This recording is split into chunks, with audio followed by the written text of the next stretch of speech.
Hello dear friends, நான் உங்கள் ராஜா பேரோன். சமீபத்தில் ஒரு விஷயம் கேள்விப்பட்டிருப்பீங்க. என்ன அப்படின்னா, ஒரு பிரபல ஃபிட்னஸ் இன்ஃப்ளூன்சர் மர்மமான முறையில் இறந்து போயிருக்கிறாரு. மர்மமான முறையில் எப்படின்னா, ஒரு எக்ஸ்பெரிமெண்ட் பண்ணுறதுக்காக பண்ணதா, இல்லை அவருடைய லைஃப் ஸ்டைலில் நடந்த எதுவும் பிரச்சனையா என்னன்னு தெரியாமல் ஒரு வீடியோ இருக்குது. அந்த வீடியோவில் அவர் பைத்தியம் மாதிரி பண்ணுறாரு. அதுக்கப்புறம் இறந்து வேற போயிருக்கிறாரு. அவருக்கு பேக்கெட்ஸ்லேருந்து சம் மெடிசின்ஸ் ட்ரக்ஸ் எடுத்திருக்காங்க அப்படின்னு சொல்லியிருக்கிறாங்க. அந்த இன்ஃப்ளூன்சர் என்னுடைய பிகினிங் ஸ்டேஜில், நான் அப்போ ஃபிட்னஸ் ஸ்டார்ட் பண்ணக்கூட இல்லை, அந்த டைம்லேயே எனக்கு தெரிஞ்ச அவர் என்னுடைய ஒரு ஒரு மோட்டிவேஷனாக இருந்திருக்காரு. பயங்கர ஸ்டைலாக இருப்பாப்பில், நல்ல ஃபேன் பேஸ் அவருக்கு அதிகம், கேர்ள் ஃபேன் பேஸ் அதிகம். தென் பெரிய பாடி பில்டர் இல்லை, ஆனால் ஒரு ஃபிட்னஸான ஒரு அழகான ஒரு உடம்பை ஷோ பண்ணுற ஒரு ஸ்டைலாக ஷோ பண்ணக்கூடிய ஒருத்தர்.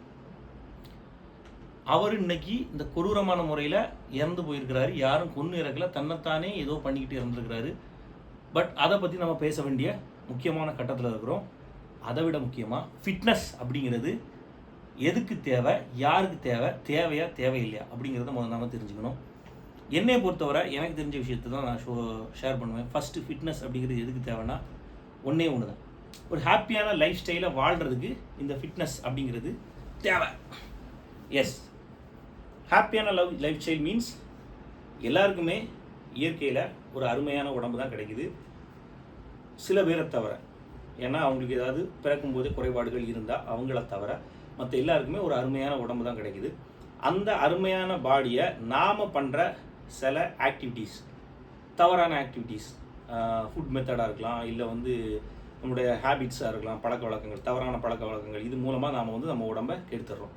ஸோ இந்த கெடுத்த உடம்பை மறுபடியும் ரீஸ்டோர் பண்ணுறது எதனால் முடியும் அப்படின்னா ஃபிட்னஸால் முடியும்.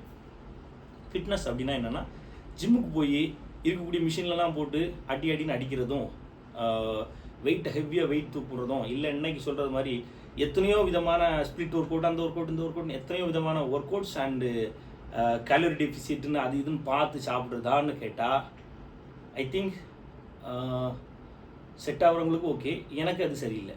என்னையை பொறுத்தவரை ஃபிட்னஸ் அப்படின்னா உன்னுடைய வேலைகளை நீ பார்த்துக்கிறதுக்கு தேவையா உன்னுடைய உடம்பை நீ ரெடி பண்ணி வச்சுக்கணும். உன்னோட உடம்பால் உனக்கு கஷ்டம் இருக்கக்கூடாது. நீ நினச்ச வேலைகளை உன் உடம்பு செய்கிறதுக்கு தகுதியாக இருக்கணும். இதுக்கு நீ செய்ய வேண்டியது என்ன அப்படின்னா, ஒரு நாளைக்கு ஒரு 30 to 40 minutes உன் உடம்பை நல்லா அசைச்சு விளையாடணும், ஹாப்பியாக விளையாடணும், நல்ல மொமெண்ட்டாக இருக்கணும். அது உனக்கு பிடிச்ச ஒரு விளையாட்டு. அதுக்காக நான் பல்லாங்குழி விளையாடுவேன்னு சொல்லாதீங்க. உனக்கு பிடிச்ச கிரிக்கெட், வாலிபால், இல்லை ஷட்டில், எதுனாலும் சரி, இல்லை ஜிம்னாலும் சரி, இல்லை ரன்னிங்னாலும் சரி, இல்லை அத்லட்டிக் எந்த ஒர்க் அவுட்ஸ்னாலும் சரி, ஒரு 30 to 45 minutes நல்ல ஜாலியாக விளையாண்டா போதும். விளையாட்டு சீரியஸாக பண்ணுற மேட்டர் இல்லை. ஃபிட்னஸ்ங்கிறது ஜாலியாக பண்ணுற மேட்டர். இது எத்தனை பேர் ஏற்றுக்க போகிறீங்கன்னு தெரில. ஏற்றுக்கிட்டிங்கன்னா okay, that one of the happiest ஒன்னாக இருக்கும். விளையாட்டுங்கிறது ஹாப்பியாக இருக்கணும். அந்த விளையாட்டின் மூலமாக கிடைக்கிறது ஹாப்பியாக இருக்கணும். அந்த ஹாப்பியாக நம்ம உருவாக்கின விஷயத்தால் கிடைக்கிறது ஹாப்பியாக இருக்கணும். அதனால் நம்ம ஹாப்பியாக சாப்பிட்ணும், ஹாப்பியாக தூங்கணும், ஹாப்பியாக இருக்கணும்.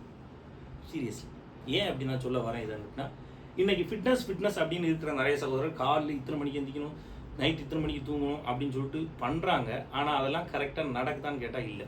10 மணிக்கு படுக்கிறவங்களுக்கு 5 மணி, 3 மணி, 4 மணி அந்த டைமில் தான் தூக்கமே வருது. தென் மறுபடியும் 5 o'clock எழுந்துச்சு ஜிம்மு போகிறாங்க.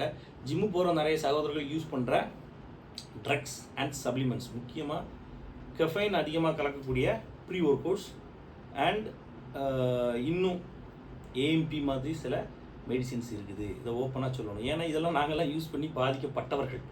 ஓகே, ஸோ அதெல்லாம் இல்லாமல் படுத்தா பஜக் தூங்கிடும்.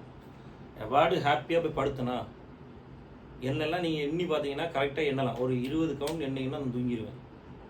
ஏன்னா இப்போ தான் படுத்தேன், அதுக்கு முன்னாடி தூங்கிட்டானா அப்படின்னு சொல்கிற மாதிரி இருக்கும். படுத்தா தூங்கிடும், ஹாப்பியாக இருக்கும். இந்த மாதிரி காலையில் எந்திக்கணுமா, முடிஞ்ச அளவுக்கு 5 o'clock எந்திக்கணும் அப்படின்னா 5 o'clock ஷார்ப்பாக எந்திரிச்சிடணும் கிடையாது. 5 o'clock வச்சா ஒரு 5:30 2வது அலாரத்தில், இல்லை 5:45 3வது அலாரத்துலையாச்சும் எந்திரிச்சுவேன். That one good. ஓகே, அதுதான் ஹாப்பியாக இருக்கணும். நம்ம உடம்பு ஹாப்பியாக இருக்கணும், அவங்களும் நம்ம ஹாப்பியாக இருக்கணும். ஹாப்பியாக இருந்தால் மைண்ட் ஸ்ட்ரெஸ் ஃப்ரீயாக இருக்கும்.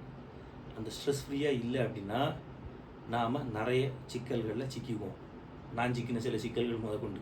ஓகே, ஸோ பாடி பில்டிங்னு போகும்போது நம்மளுடைய தூக்கம் ரொம்ப கம்மியாகும். இன்க்ளூடிங் நான் கட்டிங்கில் யூஸ் பண்ணும்போது சில மெடிசின்ஸ் என்ன பண்ணுவோம் அப்படின்னா, தூக்கங்கிறது நமக்கு தேவையே படாதுங்கிற மாதிரி கொண்டு போவோம். Like AMP.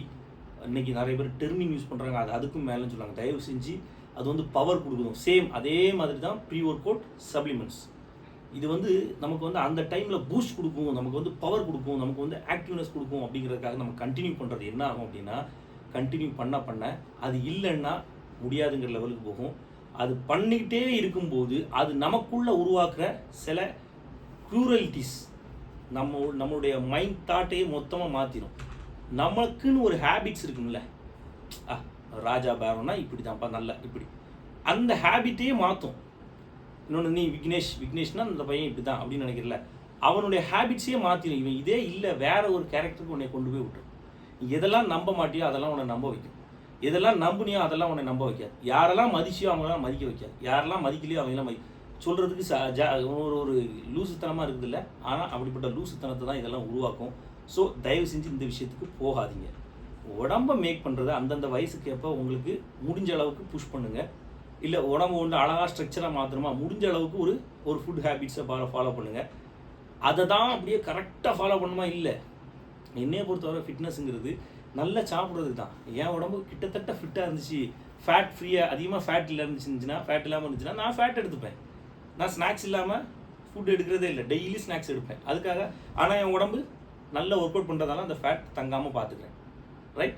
அது போக காம்படிஷன் பண்ணுறதா இருந்தால் பாடி பில்டருடைய லைஃப் ஸ்டைல்ஸ் வேறு. ஆனால் உங்களுக்கு நாங்கள் சொல்கிறது அது இல்லை. தயவு செஞ்சு பாடி பில்டர்ஸ் அப்படி கட்டுமஸ்தாக இருக்காங்க, 6 பேக்ஸாக இருக்காங்கன்னு சொல்லிட்டு அவங்க சொல்கிற அதே இதை நீங்கள் ஃபாலோ பண்ணணுங்கிற அவசியம் இல்லை. ஏன்னா நீங்கள் அதே மாதிரி பண்ண போகிறீங்களா, இல்லை அதே காம்படிஷன்ஸ் பண்ண போகிறீங்களா, இல்லை அதில் உள்ள ரிஸ்க்னஸ்லாம் அனுபவிக்க போகிறீங்களா? இல்லை, அது வேணாம்ல. நமக்கு என்ன வேணும்? ஹாப்பியான லைஃப் ஸ்டைல் தானே வேணும். அதுக்கு ஃபிட்னஸ் வேணும். அதுக்கு நீங்கள் யாரையும் தேடி போக வேண்டாம், உங்களுக்கு தெரியும். எஞ்சி ஓடுங்க, எஞ்சி விளையாடுங்க. உங்களுக்கு எது வேணாம் அப்படின்னு அதிகமாக சாப்பிட்ருவோன்னு தோணுதோ அதை கம்மி பண்ணுங்கள். அதுக்காக சாப்பிடாமலாம் இருக்காதீங்க. முக்கியமாக நீங்கள் ஜாலியாக இருக்கீங்க, ஹாப்பியாக இருக்கீங்க, ஏதோ ஒரு ஃபிட்னஸ் ஆக்டிவிட்டீஸை டெய்லி கொஞ்சம் பண்ணுறீங்கன்னா நத்திங் டு ஒரி. ஹாப்பியாக இருக்கிறதுக்கு தான் ஃபிட்னஸை தவிர ஃபிட்னஸாக இருந்து ஹாப்பினஸை விடுறதுக்கு இல்லை. ஸோ ஹாப்பியாக இருங்க. படுத்தா தூங்கிடணும், அதுதான் நமக்கு வேணுமே தவிர இந்த மாதிரி நான் இப்படியே இருக்கணும், ஃபிட்டாகவே இருக்கணும், இந்தந்த மாதிரி பண்ணணும், இந்தந்த மாதிரி ஹார்ட் ஆகணும், இந்தந்த மாதிரி 6 பேக்ஸ் எடுக்கணும்னு சொல்லிட்டு கண்டதை யூஸ் பண்ணி, இல்லை அவங்க அப்படி இருக்காங்க அதை நம்ம ட்ரை பண்ணுவோமேன்னு ட்ரை பண்ணி சிக்கல்களை சிக்கி கடைசியில் நீங்கள் பாருங்கள், நல்லா இருக்க வேண்டிய ஒரு இன்ஃப்ளூயன்சர் இன்னைக்கு பைத்தியமாகி இறந்து போயிருக்காரு, ரைட். ஸோ ஹாப்பியாக இருங்க. இல்லை அப்படின்னா லைஃப்பில் வரக்கூடிய பிரச்சனைகள் இருக்குல்ல, அதெல்லாம் சின்னதாக இருந்தால் கூட பார்த்து பயந்து நடுங்குவோம். பெரிய பிரச்சனைகளை கூட பிஸ்கால் அப்படி தட்டி விட்டு போடா அப்படின்ட்டு போனோம்னா நீங்கள் செய்ய வேண்டியது ஹாப்பியாக இருங்க. ஹாப்பியாக இருக்கிறதுக்கு இதை விட முக்கியமானது மனசில் எந்த வஞ்சமும் பொறாமையும் கோபமும் வச்சுக்காதீங்க. எல்லாத்தையும் ஃப்ரீயாக விட்டு யாரை பற்றியும் கவலைப்படாது. அவங்க அதை சொல்லுவாங்க, இவங்க இதை சொல்லுவாங்க, அவன் அப்படி நினைப்பான், இவன் இப்படி நினைப்பான், என்ன இவன் கூட சொல்லிட்டான். யார் எது சொன்னாலும் அது அவங்கள தான் சேருமே தவிர உங்களை சேராது. உங்கள் மனசை ஃப்ரீயாக க்ளீனாக வச்சுக்கோங்க. ஹாப்பியாக இருங்க. படுத்தா தூங்குறதுக்கு உங்கள் உடம்பு ரெடியாக இருந்துச்சுன்னா நீங்கள் ஃபிட்டாகவே இருக்கிறீங்க. எதை பற்றியும் கவலைப்படாதீங்க, ஜாலியாக இருங்க. பாய் பாய். நான் உங்கள் ராஜா பாய்.